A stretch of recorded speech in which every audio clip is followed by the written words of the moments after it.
Friedland, the founder of the company, warns that explosive growth in electric vehicle demand could strain the world's copper supply chain. He talked to Bloomberg News.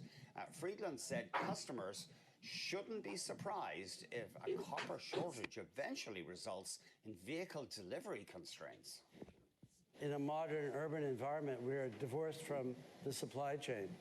So when we grew up and we got a Ford Mustang, it probably had 40 pounds of copper in that car, in the alternator, in the electrical system. Even a Tesla Model 3 is 150 pounds of copper, maybe even closer to 200 as the car gets larger.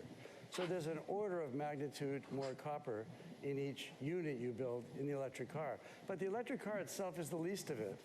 What's the point of buying an electric car if 50% of America's static electrical load is generated by burning coal? So we really have to worry about a womb-to-tomb analysis, or a cradle-to-grave analysis, or a sperm-to-germ analysis on the whole system of how we generate electrical energy, how we transport it, and then how we utilize it in that electrical car. The Tesla is great for reducing urban air pollution. We're not breathing those particulates. So in and of itself, it makes great sense to electrify transportation.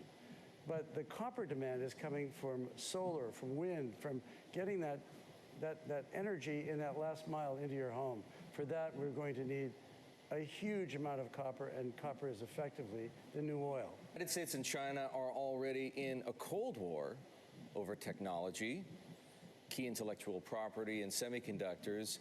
If copper and nickel and cobalt and other minerals are as important to economic superiority as you believe, and others, why aren't they more of a strategic battleground yet? They've become strategic.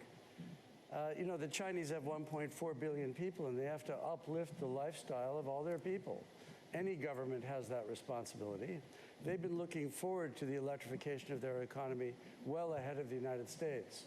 So the Western world is now really playing catch-up.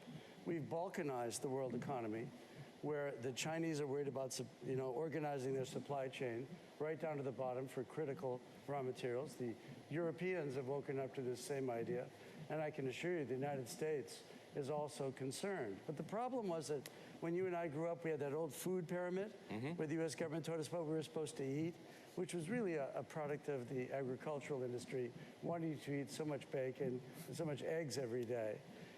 In a similar way, you know, even the Department of Defense had a food pyramid for metals that's obsolete.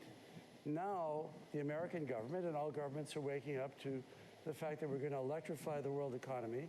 And as you reduce the importance of coal or crude oil, so increases other metals. So it's clearly become a national security issue.